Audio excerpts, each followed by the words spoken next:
오늘은 고린도전서 7장을 설교하는 주일입니다. 지난주 창립기념주일에 나누었던 고린도전서 6장에 이어서 오늘은 7장의 말씀이고, 고린도전서 7장은 1절부터 40절까지 있는 꽤나 긴 본문인데요, 분량이 문제가 아니라 내용이 더 문제입니다. 하나의 주제로 설교하기가 쉽지 않은 다양한 주제들을 마치 케이스 바이 케이스를 다루듯 사도 바울이 권면하고 있는 말씀이기 때문에 그렇습니다. 오늘 예배 때에는 17절과 20절부터 24절까지 말씀, 오늘 신천 집사님께서 처음으로 강단에 올라오셔서 말씀을 봉독하시는 오늘 주일이라서 제가 길게 본문을 선정하지 못하고 조금 핵심 구절을 오늘 봉독해 주십사 부탁을 드렸는데요, 오늘 내용은 고린도전서 7장 전체 내용을 우리가 함께 다루면서 특별히 고린도전서 7장을 통해서 사도 바울이 무슨 말을 고린도 교회 성도들에게 하고 있는지 우리가 살펴볼 텐데요, 그것이 사도 바울이 고린도 교회에 주는 메시지일 뿐만 아니라 오늘 하나님께서 사도 바울을 통해서 우리에게 주시는 하나님의 음성과 말씀으로 들려질 수 있기를 주님의 이름으로 축원합니다. 먼저 읽지 않은 1절, 고린도전서 7장 1절이 어떻게 시작되는지 우리가 좀 확인해 보아야 되는데요, 고린도전서 7장은 이렇게 시작됩니다. 너희가 쓴 문제에 대하여 말하면, 이게 무슨 말이냐면 지금 고린도 지역을 떠나 에베소에 있는 바울이 고린도에서 교인 중에 누군가가 써서 보낸 편지를 받았다는 겁니다. 그러니까 고린도전서 7장은 편지로 고린도 교회 성도들이 바울에게 문의한 것에 대한 답장입니다. 무슨 내용을 그 고린도 교회 성도들이 바울에게 보냈는지 그 편지는 남아있지 않고 우리가 읽을 수 없으니까 그 내용은 확인할 수 없지만, 지금부터 이어지는 고린도전서 7장 1절 이후의 내용을 통해서 고린도 교회 안에 성도들이 지금 궁금해하고 그리고 해결해야 될 문제가 어떤 것인지를 우리는 사도 바울의 오늘 말씀을 통해서 거꾸로 확인할 수가 있게 됩니다. 내용을 저는 오늘 예배와 설교를 위해서 여러 번 읽고 묵상했고, 고린도전서 7장을 설교하는 많은 목사님의 설교도 들어보았습니다.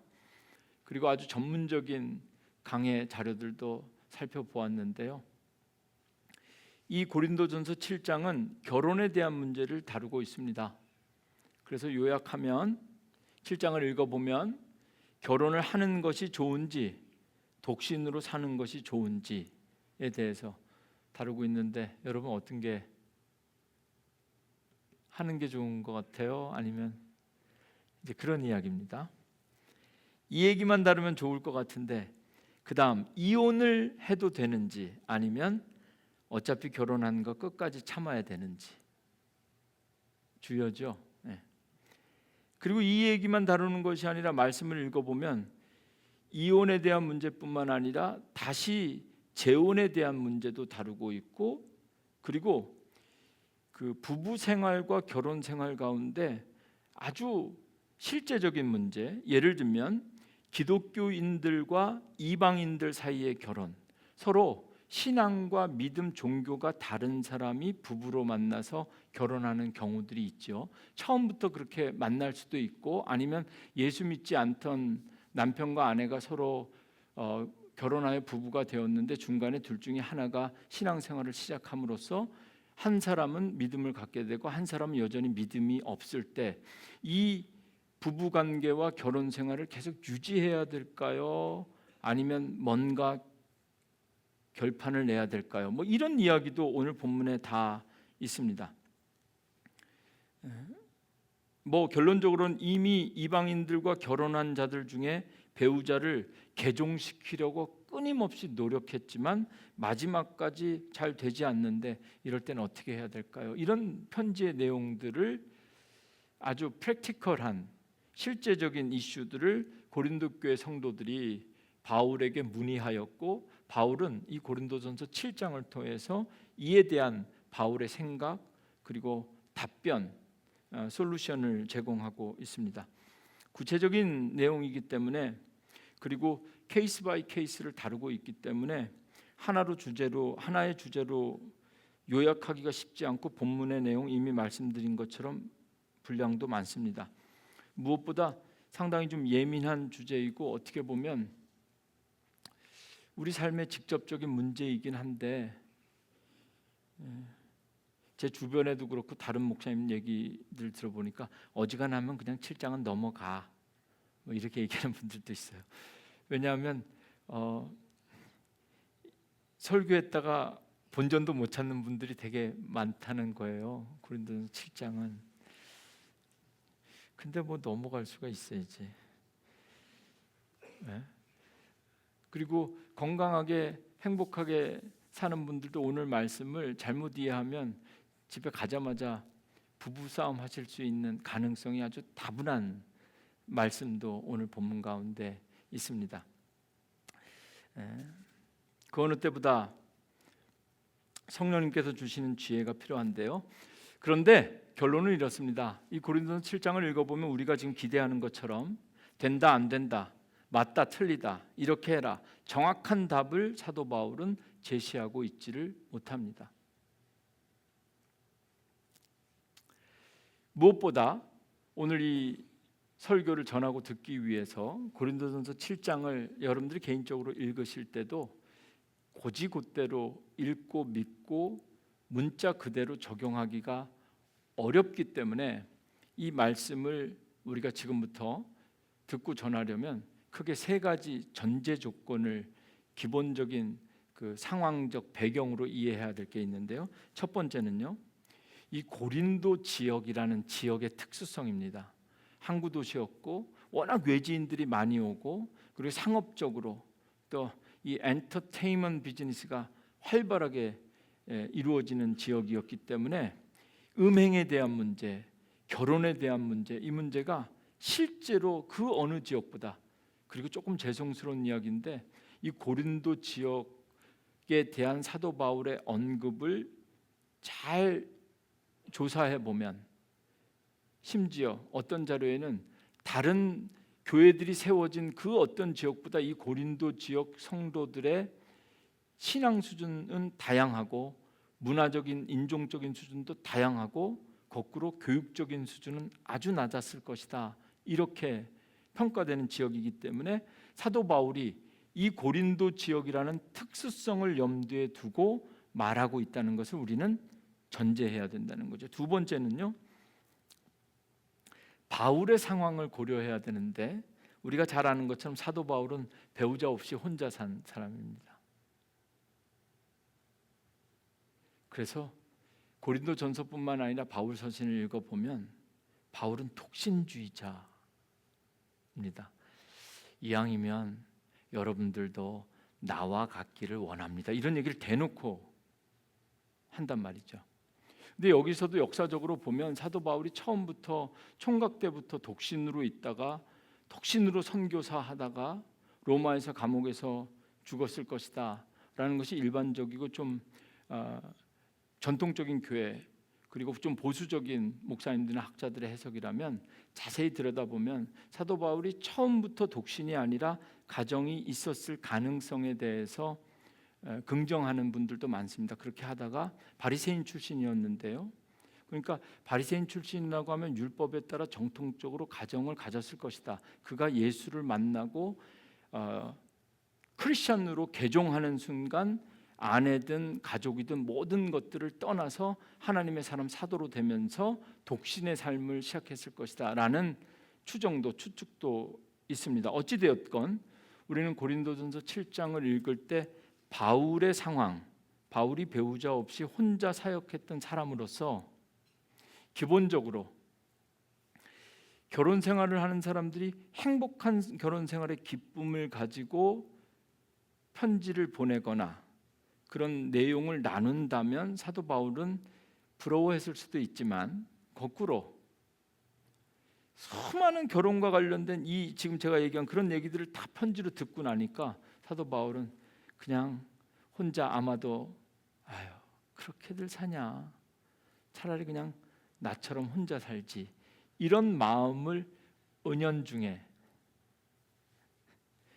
그래서 이 사도 바울이 처해 있는 스테이터스 상황에서 사도 바울이 말할 수밖에 없는 상황을 어느 정도 우리는 고려하면서 말씀을 읽어야 되고, 그리고 고린도전서 7장을 읽으면 본인 스스로도 이것은 주의 뜻이 아니라 나의 생각이다 이렇게 구분해서 말하고 있다는 것을 알 수 있습니다. 마지막으로 한 가지 더 기억해야 될 것이 있는데요, 결혼을 해라 말아라, 독신으로 살아라, 아니면 이혼, 재혼 뭐 이런 모든 문제들을 다룰 때 사도 바울뿐만 아니라 고린도 교회도 분명한 것은 지금 이때 신앙생활을 하던 이 사람들을 지배했던 사상, 신앙이 있었는데 그게 뭐냐면 종말론적 사상입니다. 이제 곧 세상 끝난다. 여러분, 이런 세계관이 딱 고정되어져 있으면 결혼관도 바뀌고요, 다 바뀌죠. 이제 곧 끝날 텐데 이제 이 나이에 누구를 만나서 이렇게 생각할 수 있잖아요. 아니면 거꾸로 이제 곧 끝인데 내가 마지막까지 이렇게 살아야 되느냐, 깨끗하게 정리하고 시작해야 되겠다. 이 종말론적 사상이 각각의 삶 속에 영향을 줄 수밖에 없는 그런 상황이기 때문에 고린도전서 7장에 대한 결혼에 대한 사도 바울의 입장과 권면을 우리가 온전히 이해하기 위해서는 특별히 세 가지, 고린도 교회의 특성, 그리고 사도 바울의 경험, 그리고 마지막으로 종말론적 이제 곧 세상이 끝날 것이다, 예수님께서 다시 오신다라는 것을 전제로 이 고린도전서 7장은 이해해야 할 것입니다. 그래서 저는 단순히 이것을 결혼이냐 독신이냐 또는 이혼의 가능성, 또 재혼할 때는 어떤 절차와 방법을 따라야 되느냐, 이러한 사도 바울이 제시하고 있고 답하고 있는 모든 경우의 수들을 케이스 바이 케이스로 다루는 것이 아니라 오늘 본문을 제가 묵상하고 전하고자 하는 특별히 세 가지 코드로 정리하고 요약해 보았습니다. 고린도전서 7장 전체를 하나의 주제로 묶어서 요약하기가 쉽지 않지만 세 가지 관점에서 그리고 목회적인 차원에서 묵상한 본문의 주제를 한 가지씩 소개하고자 합니다. 첫 번째는요, 주장이 아닌 의무, 주장과 의무에 대한 코드입니다. 이것은 제 말이 아니라 오늘 본문 가운데서 제가 발견한 단어들인데요, 결혼 생활에 있어서 같이 살든지 혼자 살든지, 특별히 오늘도 우리 청년들도 있고요, 이제 결혼을 기도하고 있는 청년들도 있고요, 이미 결혼 생활을 하고 계신 분들도 계신데, 남편과 아내, 남자와 여자가 만나서 부부가 되고 가정을 이룰 때 특별히 결혼 생활, 부부 생활에서 있어서 중요한 것, 사도 바울은 해라 마라 이런 입장도 이야기하지만 그 입장을 정리해 보면 사도 바울이 말하는 것은 이 첫 번째 코드, 주장, authority, 권리죠. 남편이나 아내나 내가 너의 남편이다라는 권리를 주장하기 전에 duty, 의무를 다해라, 이렇게 말하고 있습니다. 1절 말씀부터 다시 한번 4절까지를 연결해서 저와 함께 읽기 원합니다. 1절, 너희가 쓴 문제에 대하여 말하면 남자가 여자를 가까이 함이 좋으나, 일단은 남자가 여자를 가까이 하는 것 좋다고 말하였습니다. 2절, 음행을 피하기 위하여 남자마다 자기 아내를 두고 여자마다 자기 남편을 두라. 이게 남자와 여자가 부부로 만나는 것을 너무 세속적으로 표현하는 것 같죠. 음행을 피하기 위하여. 근데 실제로 종말론 쪽에 대한 이야기만 말씀드렸지만 이 당시 사도 바울이 또 하나 염두에 뒀을 가능성, 이런 것도 있습니다. 기독교 믿음을 가진 믿음 좋은 사람들을 한번 보시면 극단적으로 생활 형태가 끝과 끝으로 나뉘게 됩니다. 사도 바울이 염두에 둔 것도 그것입니다. 뭐냐면 오늘 특별히 예배드리면서 그런 묵상이 많이 되는데요. 그리스도인들에게 영은 무엇이고 혼은 무엇이고 육체는 무엇인가? 육은 정말 썩어져서 버려질 것이라 아무 의미가 없고 영과 혼만 중요한 것인가? 사도 바울은 절대 그렇게 이야기하지 않습니다. 그런데 이미 이 사도 바울의 시대에 아주 극단적인 금욕주의자들이 있었습니다. 금욕주의자들은 마치 수도원의 수도사들처럼 모든 남녀의 관계든 모든 걸 끊고, 그런 거룩한 삶이라는 것은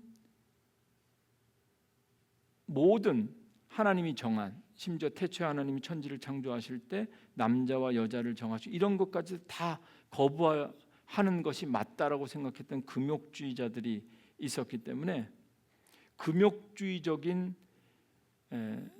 사고 속에서 신앙을 받아들이고 신앙생활하는 사람들이 있었고, 이런 분들은 자연스럽게 독신주의자들이 됐겠죠.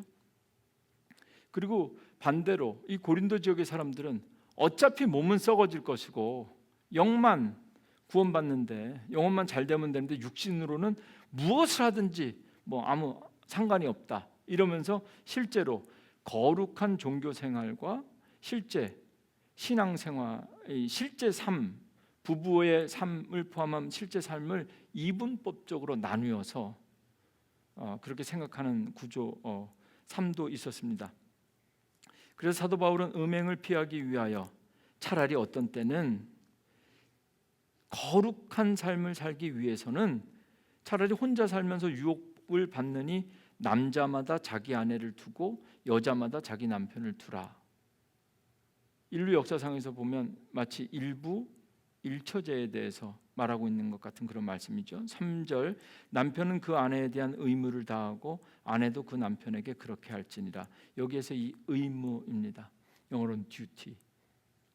이어지는 4절 말씀에서 아내는 자기 몸을 주장, authority, 권리, 자기 몸을 주장하지 못하고 오직 남편이 하며 남편도 그와 같이 자기 몸을 주장하지 못하고 오직 그 아내가 하나니. 혼자 살 때는 자기 몸에 대해서 내가 내 권리를 주장할 수 있지만 결혼한 순간부터는, 결혼한 다음에도 이게 내 몸이고 이게 내 돈이고 이게 내 시간이고 이게 내 공간이다, 이렇게 권리를 주장하게 되면 결혼 생활이 어떻게 행복할 수 있겠는가? 사도 바울이 말하는 것은 남자와 여자가 부부로 만나 결혼하는 것은 서로에 대한 권리를 주장하는 것이 아니라 의무를 다하는 것이 결혼 생활이다. 이렇게 오늘 이 고린도전서 특별히 1장부터 5절까지의 말씀을 통해서 강조하고 있습니다. 가정의 기초를 이루는 부부와 부부 사이를 아름답고 완전하게 유지하는 것 또한 거룩일진데, 그 거룩은 서로가 서로에게 누려야 할 권리를 주장하기보다는 오히려 서로를 위해서 우리가 감당해야 될 의무를 강조하고 있습니다. 이어지는 4절 말씀에 보면요, 서로 분방하지 말라, 다만 기도할 틈을 얻기 위하여. 이게 되게 이 4절 말씀, 5절 말씀을 읽으면 되게 구체적인 질문이 들어왔음을 거꾸로 확인할 수가 있죠. 요즘 기도해야 되는데 각방 써도 되겠습니까? 이런 질문이 온 것 같아요. 서로 분방하지 말라, 다만 기도할 틈을 얻기 위하여 합의상 얼마 동안 템포럴리 분방하더라도 다시 합해야 된다. 이는 너희가 절제 못함으로 말미암아 사탄이 너희를 시험하지 못하게 하려 함이라. 제가 아주 오래전에, 잘 소개할 수 있을지 모르겠는데 제가 오래전에 본 영상인데요, 미국에서 아주 연세가 많이 드신 노 부부가 누가 봐도 너무 행복하게 공원에 앉아 있었습니다. 정말 완전히 은퇴하시고 완전히 저렇게 나이가 늙은 다음에도 부부가 아름다울 수 있으면 좋겠다. 모든 사람들이 부러워할 만한 그런 날씨 좋은 날, 좋은 공원에 정말 행복해 보이고 서로 사랑하는 것 같은 노부부가, 이 젊은 사람들이 연애하면서 공원에 앉아 있는 것과는 비교할 수도 없는 그런 거룩하게 아름다운 두 분이 앉아 있었는데요. 누군가 찾아가서 대뜸 묻습니다. 어떻게 하면 당신들처럼 나이가 이렇게 늙도록 서로 사랑하고 행복한 모습으로 함께 있을 수 있습니까? 그랬더니 두 사람이 질문이 떨어지기가 무섭게 심플하게 대답했는데, 제가 다시 한번 해볼게요. 느낌이 살아야 될 텐데. 어쩌면 당신들은 이렇게 늙도록 서로 사랑하고 함께 있는 모습이 행복해 보이는 그 비결은 무엇입니까? 두 노인이 질문이 떨어지기가 무섭게 거의 동시에 대답했다. 각방.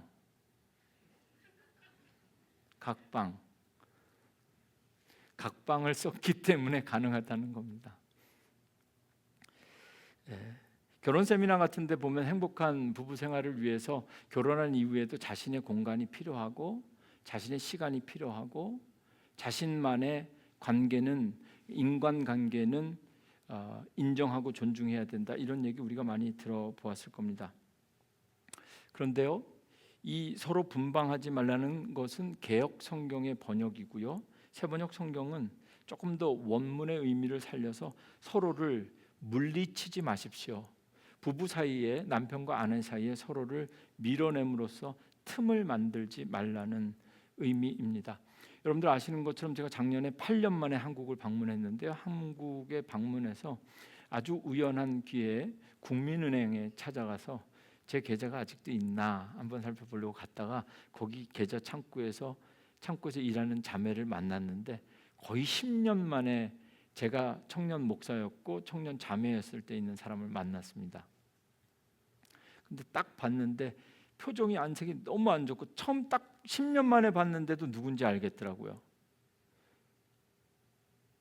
그래서 보자마자 제가 10년 만에 보는 자매에게 할 얘기는 아닌 것 같은데, 왜 이렇게 인상이, 왜 이렇게 요즘 어디가 안 좋으세요? 그랬더니 목사님 아니세요? 그런데 저한테 뭐라 그러냐면요, 목사님 귀신같이 하시네요, 이러더라고요. 그래서 내가, 목사에게 할 얘기는 아니지, 목사 보고 10년 만에 만난 목사 보고 귀신같이 한다 그러면 어떡하냐, 귀신 같은 목사잖아. 우리가 신앙과 상관없이 우리 일상생활에서 한국 사람들이 그런 말 쓰잖아요. 야, 쪽집게같이 잘한다는 거 귀신같이 안다라 그러잖아요. 정말 그렇습니다. 귀신도 다 압니다. 성령만 영이 아니라 성경은 귀신도 마귀도 영이기 때문에 귀신도 다 압니다. 이 5절 말씀이 무슨 말씀이냐면, 부부 사이에 틈이 생기는 걸 누가 안다? 귀신이 안다. 서로 의무를 다하기 전에 권리만 주장하게 되면 부부 사이에 틈이 생기고, 그리고 그 틈, 거기에 사단이 끼어들면 사단이 너희를 시험하게 될 것이다.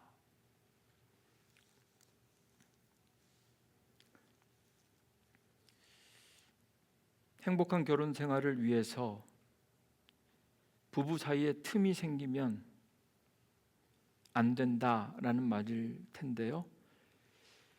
이 의무와 권리에 대해서 다시 한번 요약할 수 있는 말씀은 3절입니다. 남편은 그 아내에 대한 의무를 다하고 아내도 그 남편에게 그렇게 의무를 할지니라. 하나님의 일을 하는 하나님의 동역자들도 마찬가지입니다. 하나님의 동역자로 고백하는 우리도 하나님 앞에서, 신앙생활도 부부생활의 비유를 성서가 그렇게 하죠. 신랑 대신 예수님, 신부 대신 신부인 우리들, 이렇게 결혼생활로 비유하기도 하죠. 우리가 하나님의 동역자다, 그리스도인이라고 말할 때 우린 지금까지 어떻게 믿어왔는가? 그리스도인들에게는 권리와 권세가 있습니다. 하나님을 아버지라 부를 수 있는 권리가 있죠. 예수 그리스도를 주라 부를 수 있는 권리가 있습니다. 그리고 예수 그리스도를 주라 고백하는 사람마다 누릴 수 있는 권리들이 아마도 구원, 영생, 천국, 복, 이런 것들은 다 우리가 누릴 수 있는 권리와 같은 것들일 겁니다. 신앙생활할 때 하나님 앞에서도 우리는 늘 권리만 주장하게 되면 어떨까요?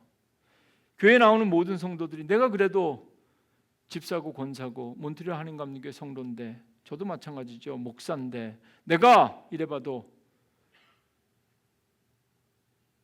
일여성교회 회장인데, 이런 권리, 하나님의 동역자가 된다는 것은 권리를 주장하는 것이 아니라 은혜든 축복이든 구원이든 영생이든 어쩌면 하나님의 자녀들이 누릴 수 있는 권리보다는 먼저 그리스도인들이 당연히 해야 될 의무, 오늘 이 남편과 아내 사이에 사도 바울이 말하는 몸을 자기 것이라고 권리 주장, 어설리티 하는 것보다 듀티, 의무를 다하라고 하는 이 말씀을 저는 오늘 우리가 좀 더 이해하기 쉽고 적용하기 쉬운 말로 바꾸자면 이 의무는 아마도 그리스도인의 사명일 것입니다. 하나님의 동역자들이 가진 사명, 먼저 부부관계에서나 하나님의 관계에서도 하나님의 은혜를 누리고 구하기 전에 먼저 내가 하나님의 자녀로서, 예배자로서 내가 해야 될 의무, 기도가 의무가 되어야 됩니다. 예배가 의무가 되어야 합니다. 헌신하는 것, 해야 할 일을 먼저 감당하면서 그 다음에 하나님께서 우리에게 주시는 하나님의 자녀된 구원받은 백성 성도로서의 권리와 권세를 누릴 수 있는 하나님의 동역자들이 되기를 주님의 이름으로 축원합니다. 가정에서나 교회에서나 권리보다는 의무가 먼저다. 오늘 이 고린도전서 7장을 통해서 사도 바울이 우리에게, 그리고 사도 바울을 통해서 하나님께서 우리에게 주시는 첫 번째 음성이라고 믿습니다. 두 번째부터는 조금 짧게 가겠습니다. 두 번째부터는 본문은 긴데요, 두 번째 키워드, 두 번째 코드는 command, 명령이 아닌 concession, 허락, 양보라는 의미죠. 명령이 아닌 양보. 이 부분은 저도 말씀을 좀 읽으면서 참 어떻게 요약하고 전해야 될지 참 힘들었는데요. 6절부터 쭉 말씀 중심으로 그냥 읽고 지나가면 좋겠어요. 6절 볼까요? 그러나 내가 이 말을 하면 허락이 아니요 혈락이요 명령은 아니니라. 커맨드가 아니라 컨세션. 오늘 이 고린도전서 7장을 우리가 좀 살펴볼 수 있는 두 번째, 제가 정한 코드인데, 허락, 명령이 아니라 허락.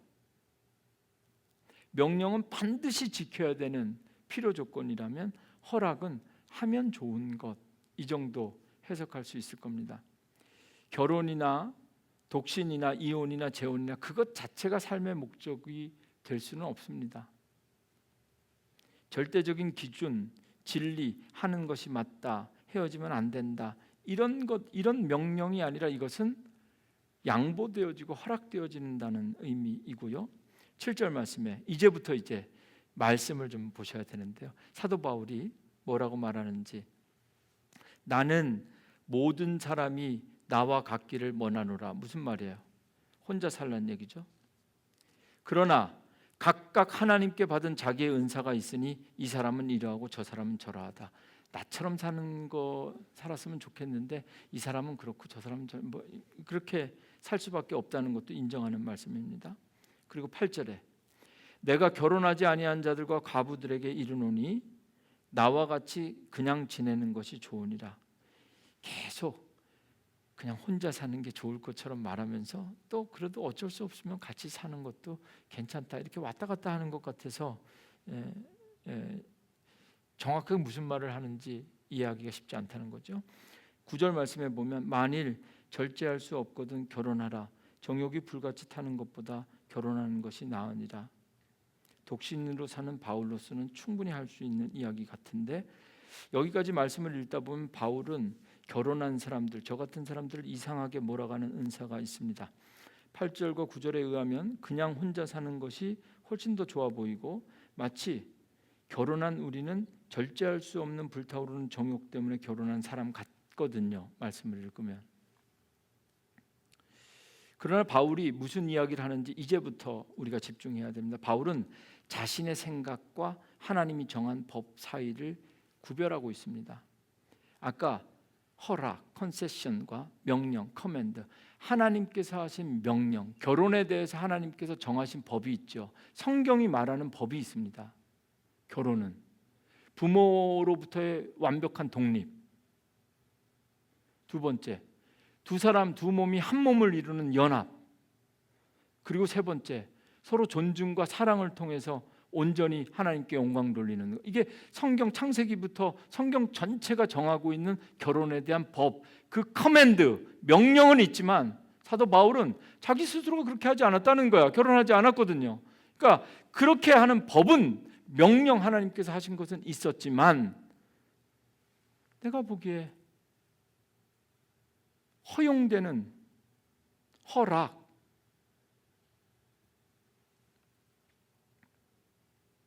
왔다 갔다 하는 것이 아니라 10절 말씀에 보면 결혼한 자들에게 내가 명하노니, 명한다, 명령이죠. 그리고 갑자기 가로칩니다.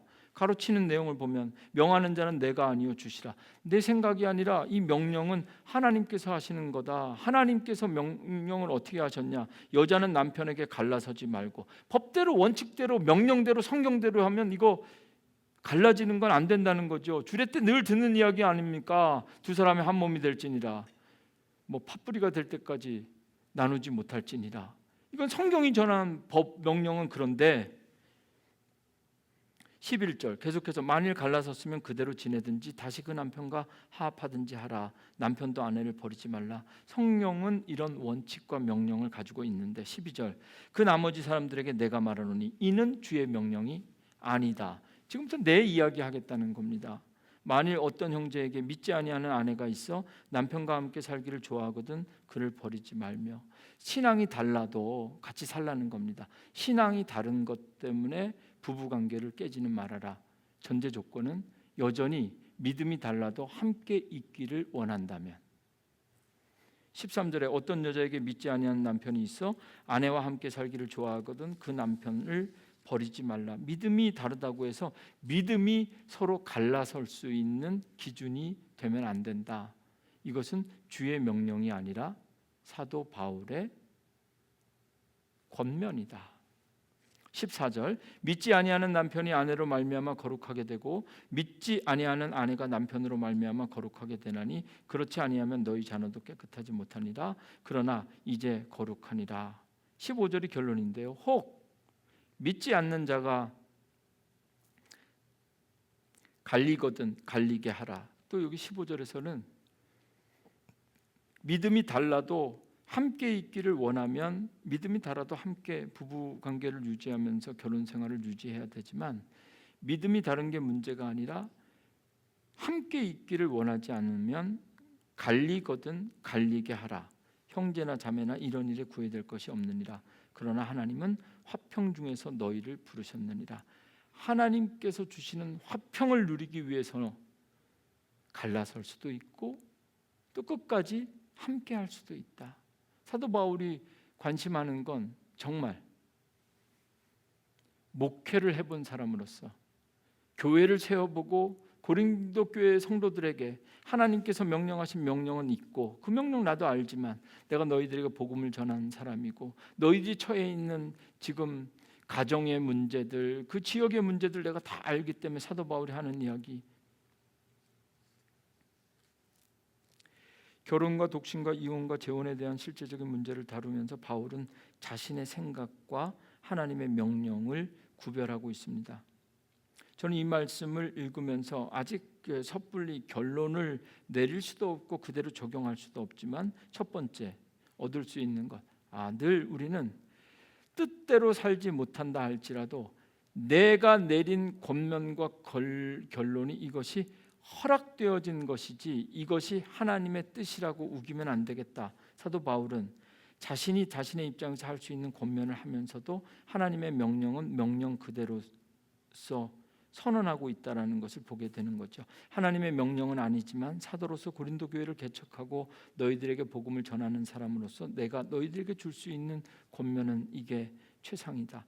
바울은 본인의 생각을 하나님의 명령이라 우기지 않으며 하나님의 명령은 명령대로 두고 하나님의 말씀대로 살면서도 바울이 그 말씀을 살아내야 하는 사도로서의 고민과 체험과 간증을 있는 그대로 고린도 교회 성도들에게 전하고 있습니다. 우리도 우리 삶 가운데서도 그렇죠.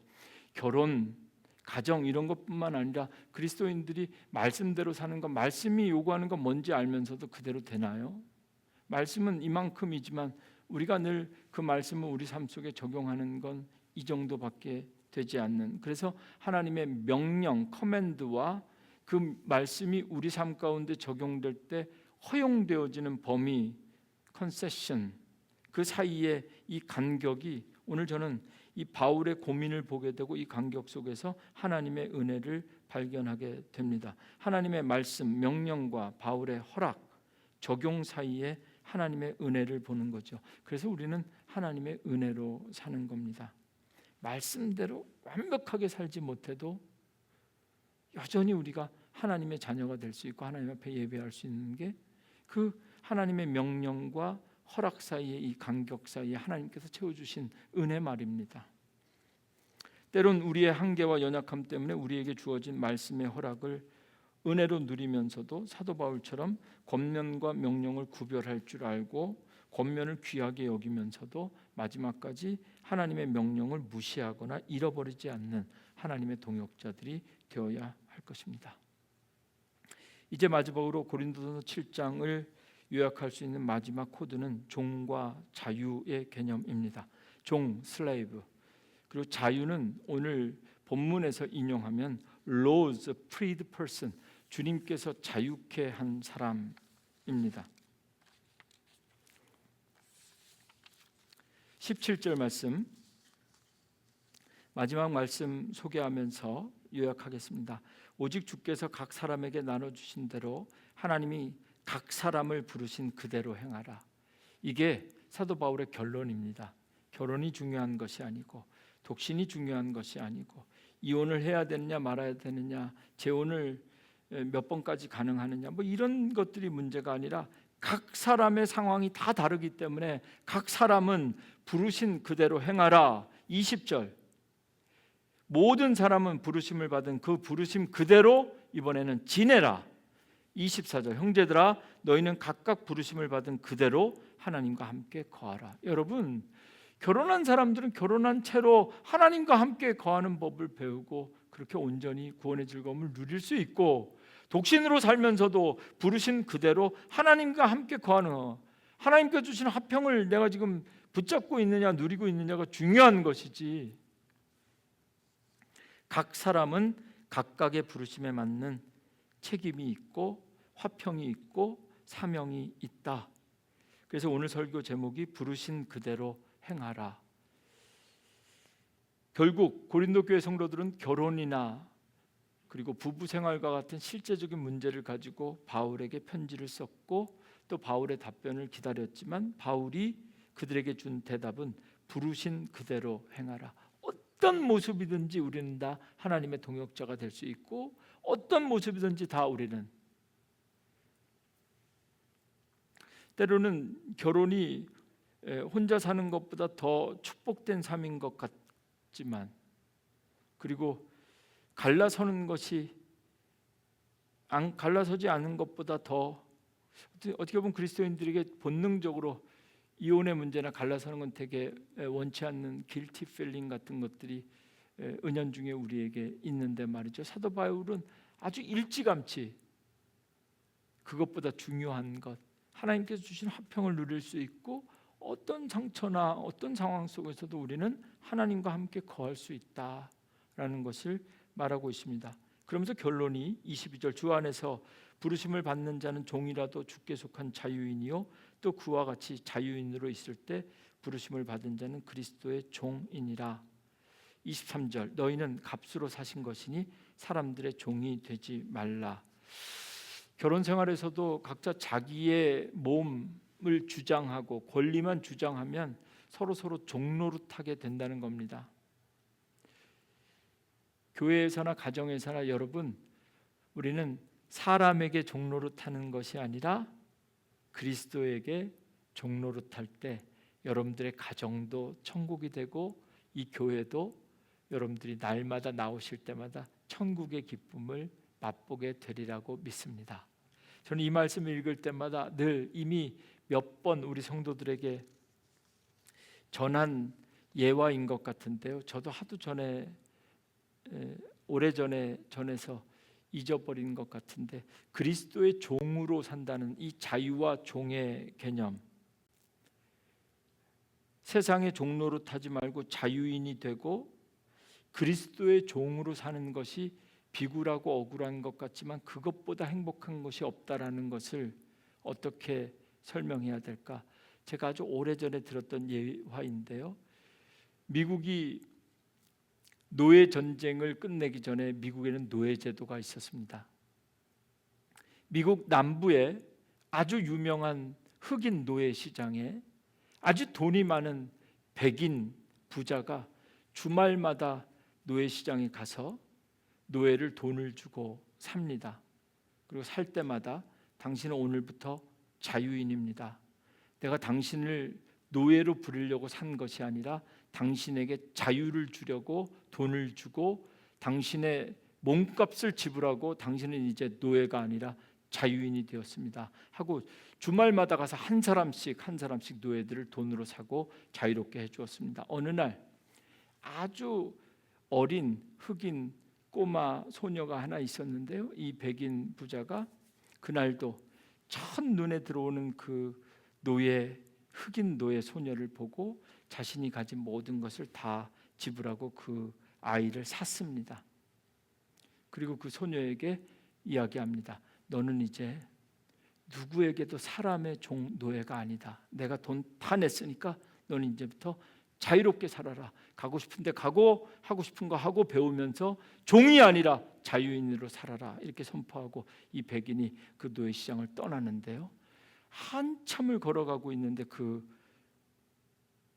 방금 전에 자기가 돈을 주고 산 그 흑인 소녀가 계속 따라오는 겁니다. 그래서 백인 부자가 다시 가서 다시 설명합니다. 얘야, 내가 너 돈 주고 산 것이 아니라 내가 너 돈 주고 산 것은 너에게 자유를 주려고 한 거니까 나 따라와서 내 종로를 탈 필요 없이 너는 자유롭게 살아라. 근데 이 흑인 소녀가 이 백인 부자에게 말합니다.